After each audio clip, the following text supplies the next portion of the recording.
आज हम पढ़ेंगे ऑर्डर प्रिजर्विंग मैपिंग। डेफिनेशन क्या है, let P and P dash R two poset लेके चले हम, और एफ क्या है, एक मैपिंग है from P to P dash. Then इस एफ मैपिंग को हम ऑर्डर प्रिजर्विंग मैपिंग कब कहेंगे, if B is related to A in P.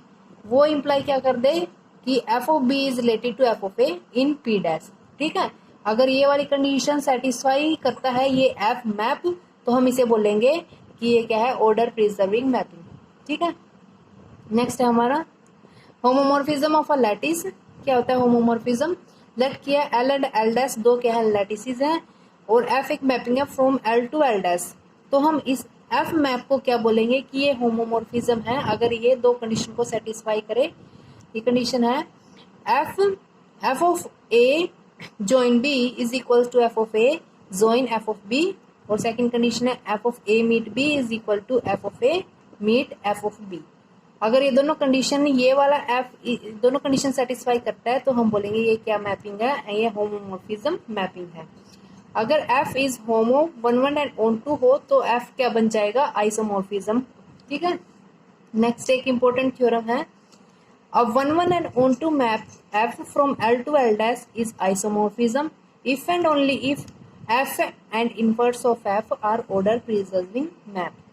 क्या कहती है ये थ्योरम कि भाई अगर कोई भी हमारे पास f मैपिंग है जो कि क्या वन वन है और ऑन टू है, वो आइसोमॉर्फिज्म होगी कब होगी, जब f एंड इनवर्स और इसका इनवर्स वो क्या है, ऑर्डर प्रिजर्विंग मैप बने। इफ एंड ओनली इफ की कंडीशन है, एक बार ये वाली कंडीशन लेके चलेंगे, आइसोमॉर्फिज्म प्रूव करना है। सेकंड क्या करेंगे, कन्वर्स में आइसोमॉर्फिज्म लेके चलेंगे और ये वाली चीज प्रूव करेंगे। देखो प्रूफ, लेट किया एल एंड एल डैश क्या है, दो लैटिसेस हैं, एफ एक मैपिंग हमने कंसीडर किया है एल टू एल डैश। हम लेके चलते हैं कि जो ये एफ मैपिंग है वो क्या है, हमारी आइसोमॉर्फिज्म है। ठीक है, और हमें प्रूव करना क्या करना है, F and inverse of F R order preserving map.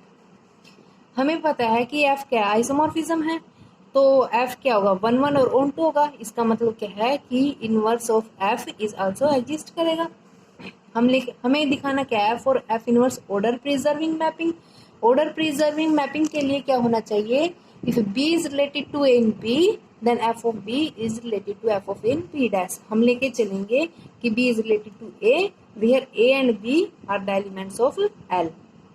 अगर B A से रिलेट करता है then A is equal to A join B। ठीक है, और हमें पता है कि जो हमारी मैपिंग है वो डिफाइंड है ना, तो ये वेल डिफाइंड तो होगी। अगर एलिमेंट्स इक्वल है तो उनकी इमेजेस भी इक्वल होंगी। देयरफॉर F हमने क्या अप्लाई कर दिया दोनों तरफ, F of A is equal to F of A join B। अब हमारे पास ये गिवन है कि F क्या है, आइसोमॉर्फिज्म है। आइसोमॉर्फिज्म है तो होमोमॉर्फिज्म भी है, ये वाली कंडीशन सेटिस्फाई करेगा, तो हमने फर्स्ट वाली कंडीशन इस पे अप्लाई कर दी। तो F of A join B is equal to F of A join F of B which is equals to F of A.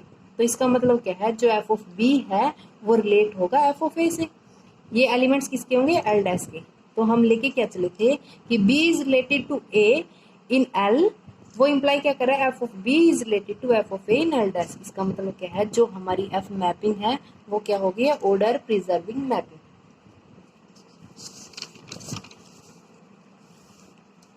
Next हमें क्या दिखाना है, F inverse order preserving map दिखाना है।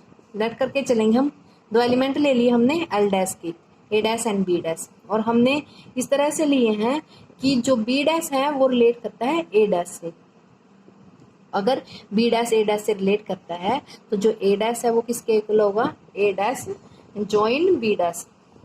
नाउ हमें पता है एफ मैपिंग किस तरह से डिफाइन है, एल टू एल डैश, और एफ मैपिंग है वो क्या आइसोमॉर्फिज्म है। आइसोमॉर्फिज्म है तो वन वन और ऑन टू भी होगी।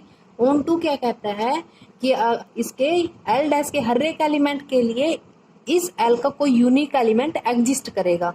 ठीक है, तो देयरफॉर देयर एग्जिस्ट यूनिक, हमने एल डैश के एलिमेंट क्या लिए थे, ए डैश और बी डैश, तो यहाँ के एल के दो यूनिक एलिमेंट एग्जिस्ट कराने हैं। There exist unique element A and B belongs to L such that उन एलिमेंट्स के ऊपर अगर हम एफ लगाएं तो हमें ये वाले एलिमेंट मिले। ठीक है, तो हमारे पास क्या मिला, F of A is equal to A dash and F of B is equal to B dash. ठीक है, अब ये एफ है उस साइड लेके चलेंगे तो एफ इनवर्स हो जाएगा। Then A is equal to F inverse A dash and B is equal to F inverse B dash. ठीक है, अब देखो हम यहाँ पे क्या लेके चले थे कि बी डैश है वो ए डैश से रिलेट करता है, तो इसका मतलब क्या है, A dash is equals to A dash join B dash. दोनों साइड हम क्या कर रहे हैं, एफ अप्लाई कर रहे हैं। ठीक है, अब देखो एफ नहीं अप्लाई नहीं किए कर रहे हैं, एक मिनट। तो हम क्या करेंगे, ए डैश की वैल्यू यहाँ से पुट करेंगे। ए डैश किसके इक्वल है, एफ ऑफ ए के। ठीक है, और बी डैश किसके इक्वल है, एफ ऑफ बी के। हमने क्या किया, वैल्यू पुट किया है। A dash is equal to F of A is equals to F of A join F of B. ठीक है, इसने क्या इंप्लाई किया, F of A is equals to, ये वैल्यू कहाँ से आई है, क्योंकि हमारा एफ क्या है, आइसोमॉर्फिज्म है। आइसोमॉर्फिज्म है तो होमोमॉर्फिज्म भी है, ये होमोमॉर्फिज्म की कंडीशन लगा दी है। यहाँ पे लिख सकते हैं बिकॉज एफ इज होमो। ठीक है, आगे देखो एफ इज 1 1 बी है, सो हम क्या, A is equals to A join B. ये क्या इंप्लाई करेगा, यहां से देखो F of A is equal to F of A join B आ गया था, और हमारा क्या है, एफ इज 1 1 है, 1 1 है, तो इसका मतलब क्या है, अगर इमेजेस इक्वल हैं तो वो एलिमेंट्स भी इक्वल होंगे। यहाँ पे 1 1 की कंडीशन लगा दी। अगर a is equals to A join B है तो जो b है वो a से रिलेट करेगा। ठीक है, इन L। तो बोथ साइड क्या किया हमने, एफ इनवर्स अप्लाई कर दिया है। अगर एफ इनवर्स अप्लाई करेंगे, नहीं सॉरी, एफ इनवर्स लेने नहीं लिया है इन्होंने, क्या किया है, जो b और a की वैल्यू है ये इक्वेशन नंबर स्टार से यहाँ पे पुट किया है, b और a की वैल्यू। तो b की वैल्यू क्या है, F inverse b dash is related to F inverse a dash, और ये किसके हैं, L के एलिमेंट। तो हमने प्रूव तो कर दिया। क्या क्या लेके चले थे, एफ इनवर्स किस तरह से डिफाइन होगी, L डैश टू L। तो हमने क्या किया था, L डैश के एलिमेंट लेके चले थे, ये देखो a डैश और b डैश, और हम लेके चले थे कि b dash is related to a dash. तो उसने इंप्लाई तो कर दिया कि F inverse b dash is related to F inverse A dash in L के अंदर। तो जो हमारा एफ इनवर्स है वो क्या हो गया, ऑर्डर प्रिजर्विंग मैप।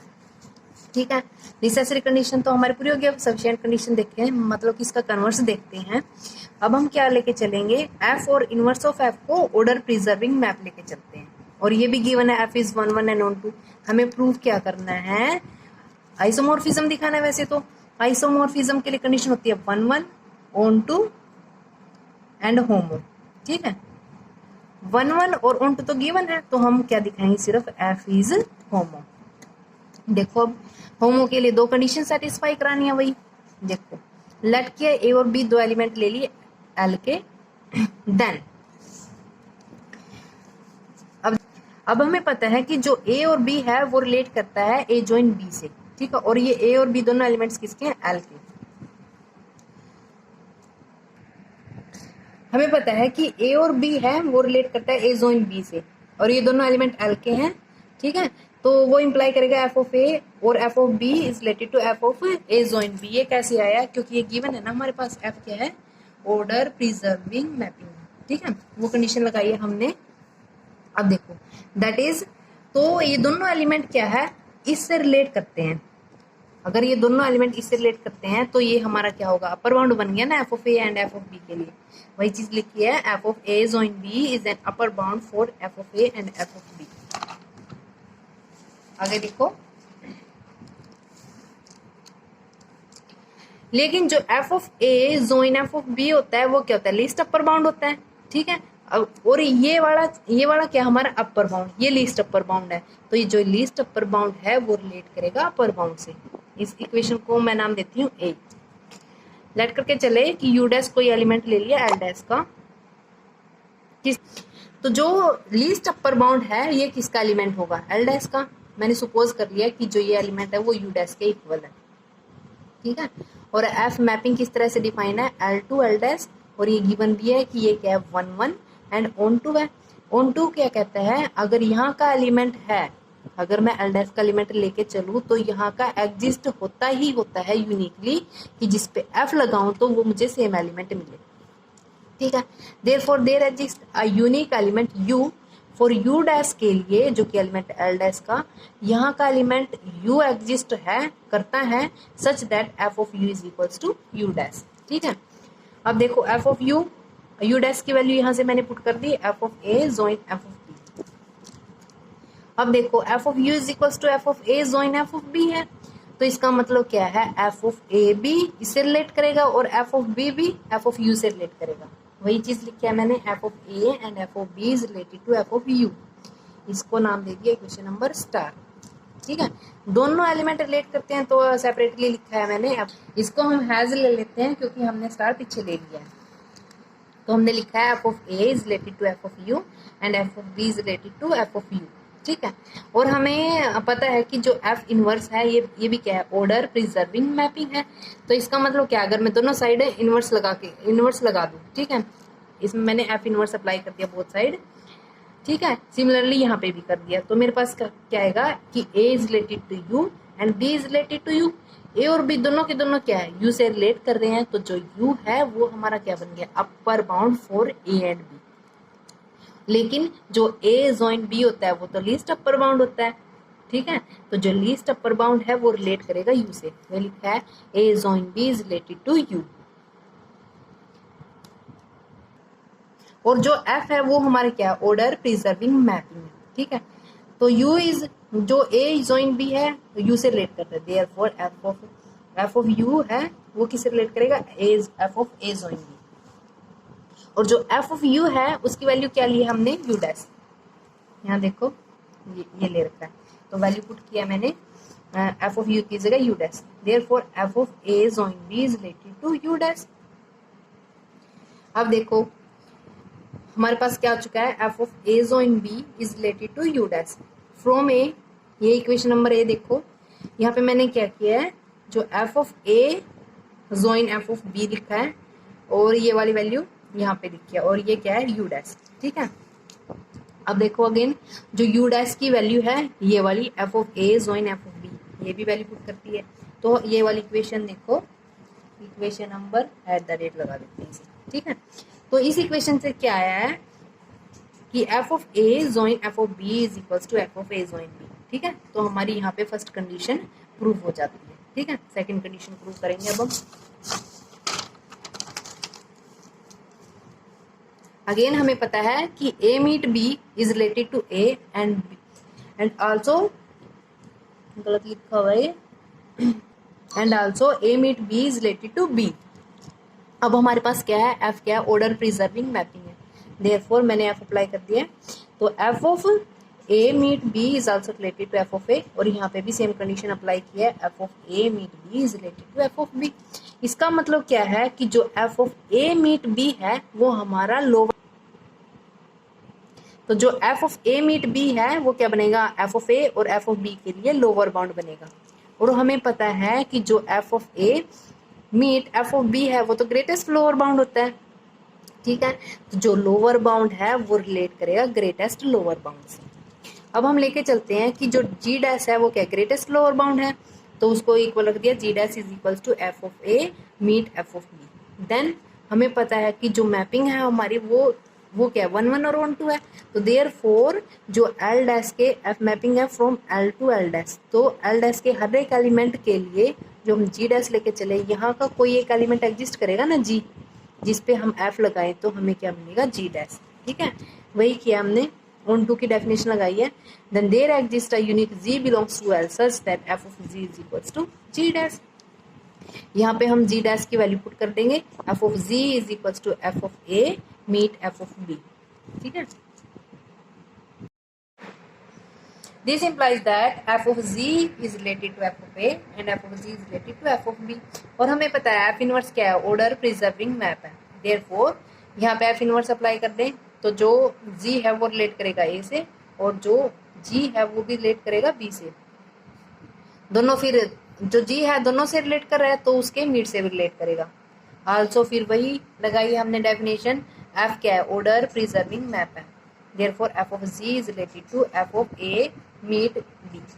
इसको सेकंड इक्वेशन नाम दे देते हैं। अब f of z की वैल्यू पुट किया है मैंने, ये वाली, that is f of z is equals to f of a meet f of b, जो रिलेट कर रहा है f of a meet b। ये equation number 3, therefore from equation first and third इनको इकट्ठा कंबाइन करके लिखा है, तो हमारे पास क्या आ गया, f of a meet b is equals to f of a meet F of B, जो कि सेकंड कंडीशन है, दोनों की दोनों प्रूव हो गया। देयरफॉर जो हमारे पास एफ मैपिंग है वो क्या आ गया, होमोमॉर्फिज्म। होमोमॉर्फिज्म है 1 1 एंड ऑन टू गिवन है, तो वो क्या इंप्लाई करेगा, this implies that F is isomorphism. तो यहाँ पे हमारी थ्योरम प्रूव होती है। Thank you.